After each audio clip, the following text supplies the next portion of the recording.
Hello, welcome to lecture 6 of our course on pre-global Buddhism. Happy to have you all here again. What I want to do with the lecture is to deal with the arrival of Buddhism in China and then the subsequent centuries, because I feel that there is part of that story which is pretty much untold ordinarily. Of course, we scholars love to say that and want desperately to find some example of an untold story, but I'll let you decide if I'm correct with what I'm saying today. For those of you who are taking this course for credit, my recommendation, as usual, is take the lecture only as a beginning point for your own research. And any issue that you find in the lecture which you want to pursue, please do so. And I always recommend Google Scholar for that purpose. And try to see if you can't go deeper than what I'm saying in the lecture itself. Let's go to the Han Dynasty. As far as we know, Buddhism arrives in China during the Han period. It arrives on the route that we call the Silk Road, coming from the west. Look at the map of the Han Dynasty here.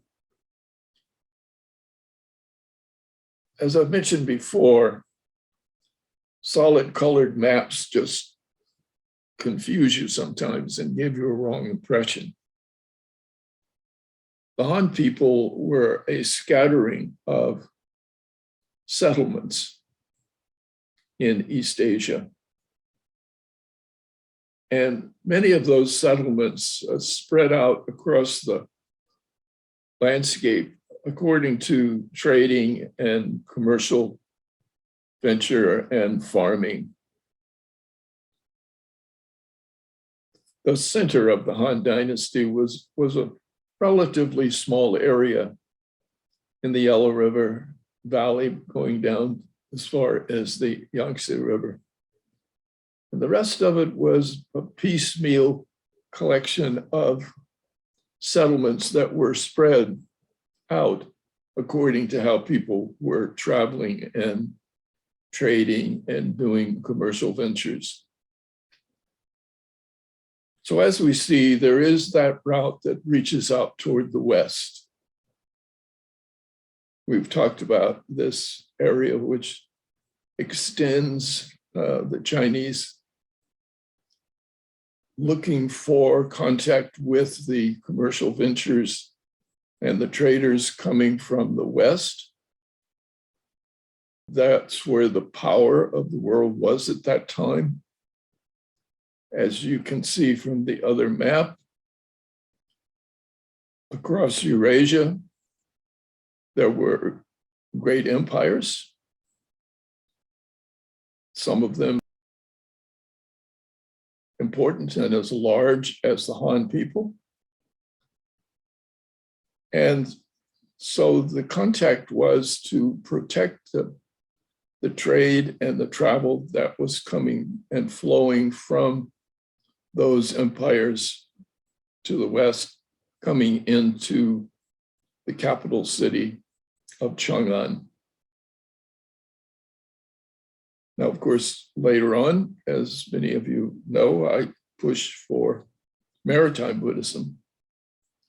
And that is that another route which came through the south of China was the maritime route, and later would become of greater importance than what we're seeing here for this early period. The Chinese had the idea of empires for centuries. An empire was one, for the most part, based on heredity. The hereditary kingship was supposedly passed down through the eldest male. Didn't always happen, of course. Empires and the transmission of empires is a messy business. Buddhism arrives from the West, and it's brought in by Parthians, by people that the Chinese can recognize as coming from empires. And so when Ansher Gao, who comes and does the first translation bureau, asks permission basically of the government to set up a translation bureau in the capital city of the Han, they say yes, because he's an empire representative. But the real truth about the spread of Buddhism to China is, while the Han opened the door to Buddhism, they were never very interested in it. They allowed the foreign merchants to support and to bring in translators. And of course, that was really key to introducing Buddhism to China through the textual translations that were made from Gandhari or Middle Indic or Sanskrit, Prakrit texts coming in with the missionaries. It was primarily in the ghetto of the merchants. They lived together in some part of the capital, and Buddhism was their tradition, and they were happy to have the translations made. But the real story of how Buddhism spread so rapidly and made such an impact on East Asia is not just this early Han story. This early Han period, the Eastern Han is what sometimes is called, they were trying to defend themselves against the invasion of nomadic peoples to the north with the Great Wall. The Great Wall was not so much a protective barrier as in some cases it was a transportation across mountain areas so that they could respond rapidly when some attack was made. Or if you got way out on the fringe of the great, and you know it's plural, great walls, they were just rammed earth walls that were a few feet high. They were not like what we see in the wonderful stone structures of the later years. So the Eastern Han looked with disdain on those northern tribal groups and with fear because they were constantly infringing upon them. And so when the issues came for China or the Han people, and I think it's better to use Han rather than China at this point. It's not the China as we know it, but it was its beginnings. From the north, from the steppes, came nomadic peoples. This is a vast grassland, so that people were nomadic in the sense that they were following their herds. They raised horses, yaks, sheep, goats, and their language was Turkic. And so the Turkic language, which arises in the steppes and made its way into even up to the Great Wall and beyond eventually, and then was spread across the steppes until it finally reaches what we call Turkey. The Turkic people, the Turkic-speaking people, turn out to have been the heroes of the spread of Buddhism into East Asia. It was among them that the greatest early support came. They gave so much support eventually to the Buddhist tradition that was far beyond anything that the Han Dynasty had ever done. We speak of these groups as the Northern Way in some sense, although as you can see from the map, you can either put them all together or you can see that there were confederations, and these confederations were made up of tribal groups that controlled certain areas. The Northern Way was able to create basically a dynastic empire that stretched across from Korea, Siberia, into Inner Asia. And in a sense, once the Northern Way was in place, it was protective of the Chinese who had, many of them fled south to the Southern Dynasty, left their old homeland, fled from the Turkic-speaking peoples who came in. So the Northern Way, in a sense, was protective for them. Even though the Northern Way had chased them out of part of their homeland, they also did not keep chasing them south. And so the Northern Way remained a kind of barrier. They took to Buddhism. The Northern Way, for the first time, Buddhism in East Asia found somebody who liked them. Not only liked them, but really depended on them and supported them more than perhaps Buddhism has ever been supported by any government. And these Northern Way people gave Buddhism and some of its characteristics, which then it helped to spread to Korea and Japan. So if you're going to study Buddhism in Korea, the early days,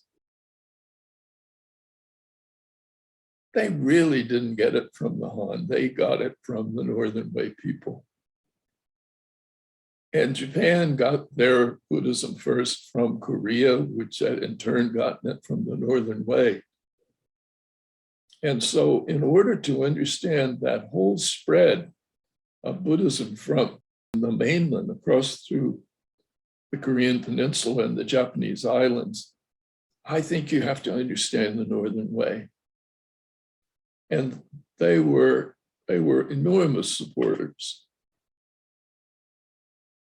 At first, their capital at Dadong, they began to make caves. The caves they made are still magnificent. I think the Dadong caves just overwhelm you in one sense, because you can hardly tell it when you look from the outside, except for this. You will note that all the caves are not high up on the cliff, but they're down at ground level. This means that the government has complete control of this area. There's no fear of trying to use the caves as protection from invasions or from robbers or anyone else. And when you go inside, the caves have been carved, are enormous, and they soar above you like a cathedral. And these huge images, painted bright colors for dozens and dozens of caves along this cliff. When I first went to Dadong, looking at Dadong was like looking at what you see here. But if you look the other way, it was an industrial coal mining area. And it was the usual thing where you have coal mining. You had big piles of coal and dust, and not a pretty sight. But Dadong was the original capital area for these Northern Way people. And they did something which I'm not sure had happened anywhere else before. When they carved the images in this cathedral-like setting, the faces were the faces of the royal family. The royal family identified itself. They were bodhisattvas and Buddhas and Maitreyas. So you can see that royal family now is giving Buddhism such enormous support, but it's also using Buddhism as one of the cementing factors of their empire. And they needed that. They were invaders, after all. They had never been here for centuries and centuries. People had lived under another kind of rule. So in order to shore up their empire aspirations, they used Buddhism to build their empire. They used it in the following way. That is to say that Buddhism allows empires to deal with people of all ranks, all cultural backgrounds. The Buddhists did not have a caste system as we know from India. And so that's what an empire needs. It has all these people, disparate groups of people, and how do you get them all together and convince them that you're the one to rule them? Well, when you look at this image of the face of one of the rulers on a large Maitreya image, it says, we deserve to be the rulers by merit, not by inheritance, by merit. This is a meritocracy. We are giving you the compassionate rule that is part of the Buddhist tradition. And we are part of being the kind of rulers that you want. Forget the inheritance. Our inheritance comes from centuries ago. Our inheritance comes from our karma. It's your karma to be ruled by us. And we're very good rulers, and you'll be happy with us.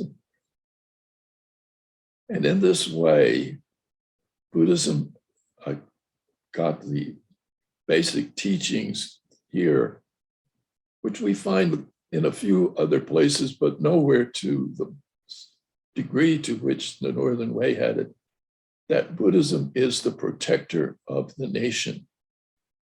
And if you want to protect the nation, then Buddhism is the way to go. It is a magical, magnificent, cosmic protection for your kingdom. And this idea spread to Korea. The idea of Buddhism as a protector of the nation. Later on, we'll talk about when they finally in Korea rejected that idea, what a big difference it made. So the Dadong caves were wonderful. In them, Maitreya is a great presence. Maitreya is the Buddha who is to come. He's now a bodhisattva. He's up in Tushita heaven. He's waiting to come. And in one sense, what this empire did was to say, we are Maitreya. We have come. Here we are.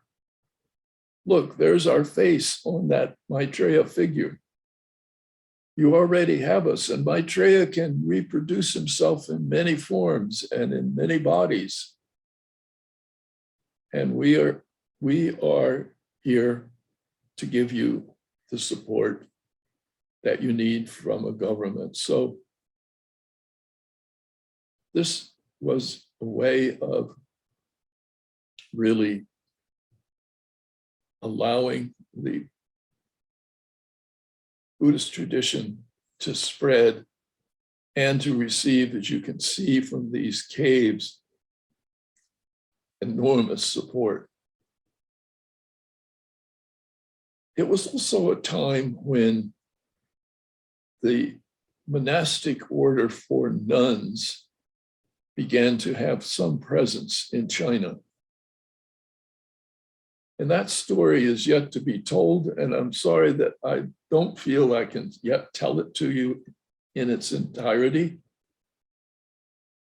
But in the capital and in the palace of the Northern Way, there was a monastic building set aside for women who had left home, if you will, who shaved their heads. Now, whether they were, in one sense, you could say, quote unquote, legitimate, that is, who decided that they could become these nuns? I think sometimes they were self-ordained. They simply went over to that part of the palace where the women practicing this form of Buddhism and shaved their heads and said, I'm here and I'm part of it.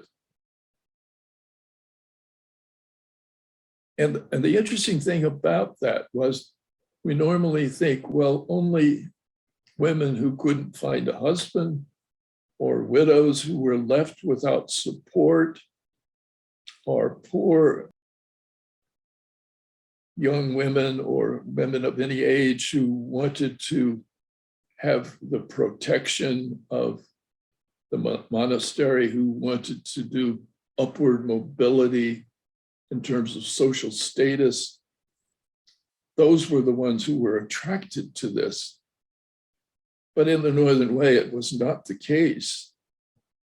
Most of these women who were bhikshunis and called themselves nuns and were in the palace itself were the elite. And the question is, what did the elite women find in Buddhism in the Northern Way that made it possible for them to consider leaving normal life, shaving their heads, donning the robes, and living in some kind of seclusion? Well, life for the elite was very competitive.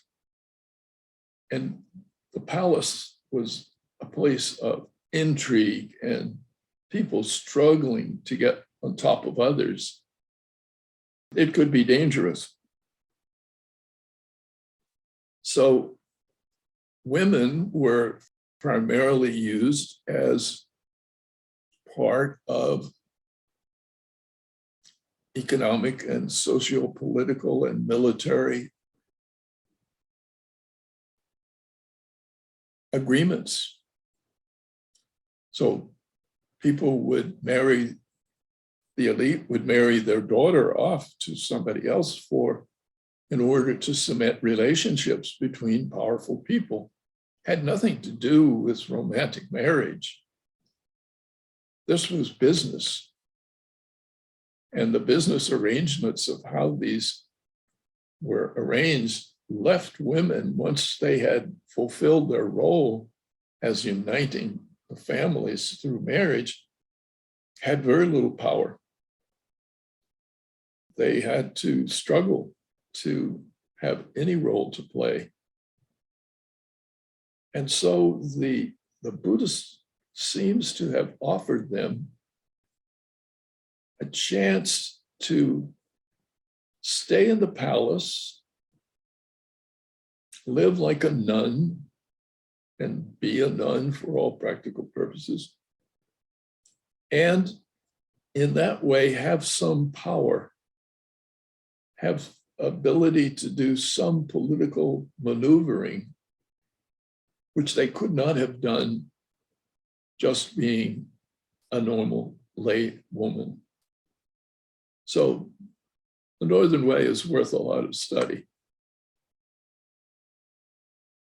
As time went by, the empire made a decision, and it was, whether it was right for them, scholars still debate.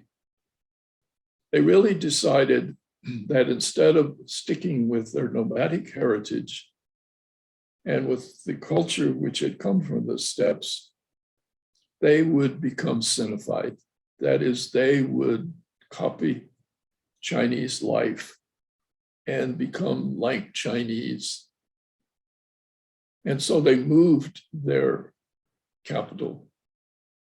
They moved south. They moved into the main part of the Chinese Han, old Han areas. They went to Longmen. And there we find, again, they had to redo the whole cave situation. They left behind these beautiful caves at Dadong. They went down to Longmen to be more Chinese, to be closer to the heartland of the Han people. And once they got there, they brought along with them their idea of carving these enormous cave structures and to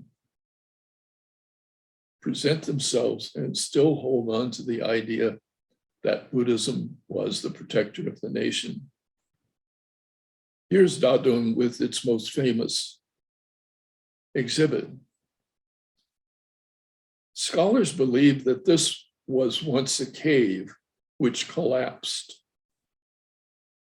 and that when it collapsed, they cleared away the rubble and just left it as a facade, but that this had once been a huge cave, too large for the rocks to support it, and so it collapsed. But you can see the number of caves which were also dug. Longmen is filled with caves, thousands of them. And some of them are filled with elaborately carved images. So the Buddhist tradition has now become something which just grows larger and larger as it moves south. When you see these caves with all their people, with all their imagery that they have carved into them, at Longmen, we can spot, because of the work of Professor Tsukamoto, Years ago, this famous Japanese scholar went to Longmen, and he did an inventory of the images in the caves. The big image that we just looked at was Vairochana Buddha. But in the caves, in the early days when they first arrived, there were hundreds of Maitreya images. But as the time went by, what Tsukamoto could spot when they dated the caves is that the attention to Maitreya waned. And in his place came Amitabha Buddha. So that the Northern Way really was opening the door for the Amitabha cult of a Pure Land, the Western paradise, the place where people wanted to go after death. Maitreya has always been a little bit dangerous.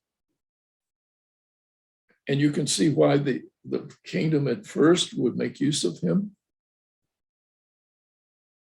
Rebellions always use Maitreya. They claim, hey, I'm here. I've come. Here I am. I'm leading this horde of invaders, but I'm Maitreya, and you lucky people, I've finally come to the earth. As the dynasty wore on the Northern Way, this idea that you could have a Maitreya appearing who would suddenly replace everything that was there was not such a happy idea. And so they began to feel that it was much safer to go with Amitabha.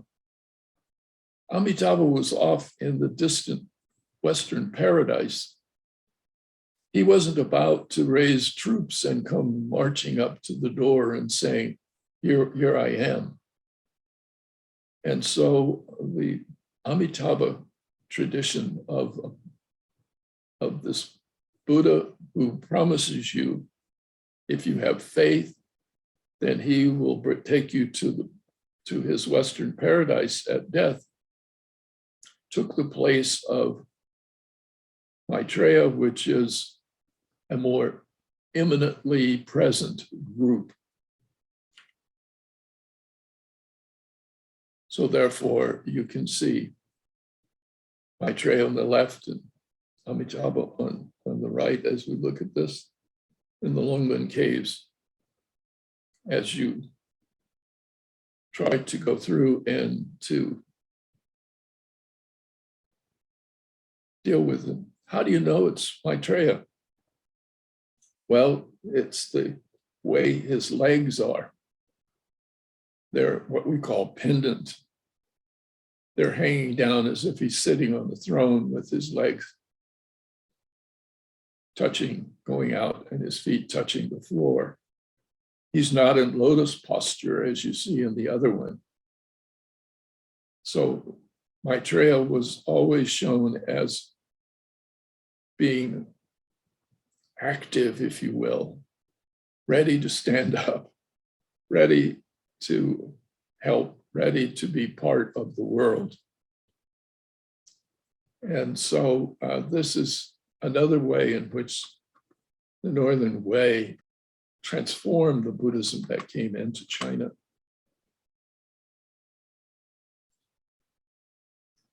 The Maitreya, however, was very important, and Maitreya was often depicted as a pensive prince. We have this pensive prince image all the way from Gandhara through the Shandong Peninsula over to Korea and from there to Japan.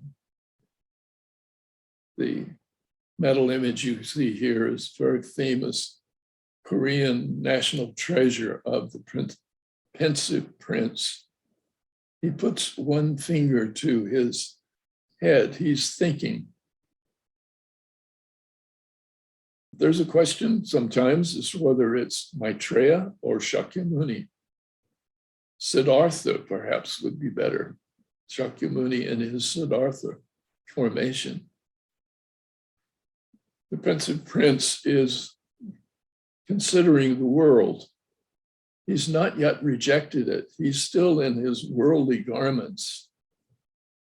And yet there is a quality about Maitreya and as the future Buddha that he is a bodhisattva, but he's in his pensive stage.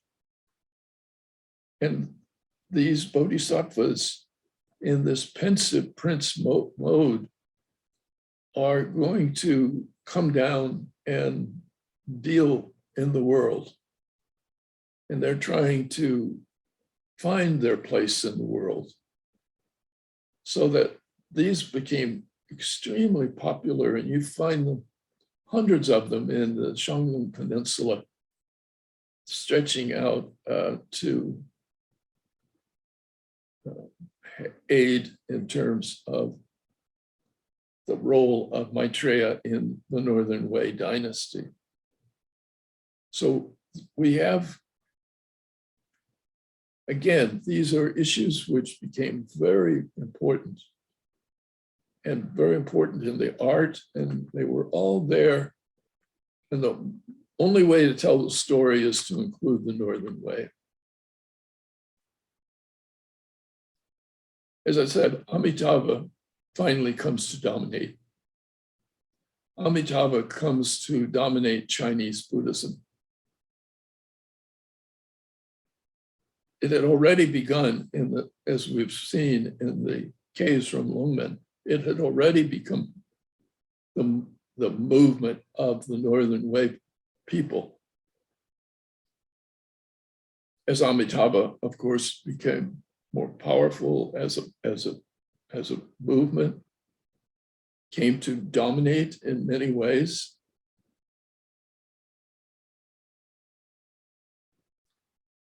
But Amitabha never played as important a role in Korea as he did in China. So we have to really look at Korean Buddhism from the point of view that they got an earlier tradition of the Northern Wei form of Buddhism, which was focused on Maitreya. And they held on to Maitreya longer in a way than did China and the Northern Wei people. So this is a very interesting map to show us in later years, but it was already happening in the Northern Wei. The Shangyong Peninsula was one of the early bridges for Buddhism to travel out of China and across to Korea. And as we later on, from Korea, of course, it went to Japan. Later, the Japanese would bypass Korea and they would make their way into China through the Shanghai area. And they did this by sometimes island hopping down to Okinawa and then across to the Chinese coastline. So the arrows are pointing toward China. Basically, though, for our purposes, they should point the other way. That Buddhism moves out of the Northern Wei area into Korea. And from Korea, it moves over to Nara and to Japan and introduces Buddhism to the Japanese. As the Northern Wei pushes toward the south, then of course we began to see the development of the Buddhist tradition in central China and farther down along the Yangtze instead of just the Yellow River. So I started this lecture by saying the story of how Buddhism comes into China, part of it is an untold story.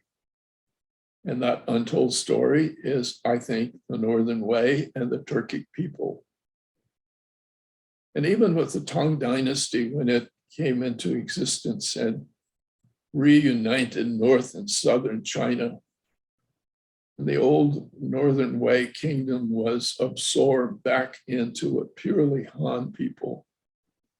Nevertheless, at the court, the language of early Tang was often Turkic, not Chinese.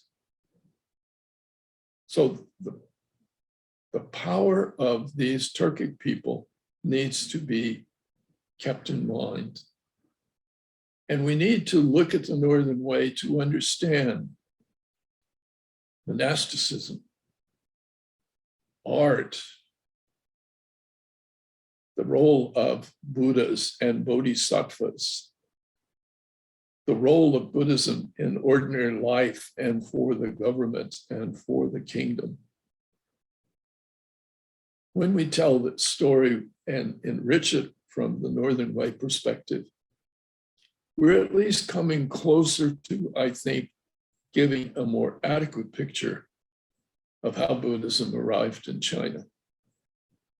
Thank you very much.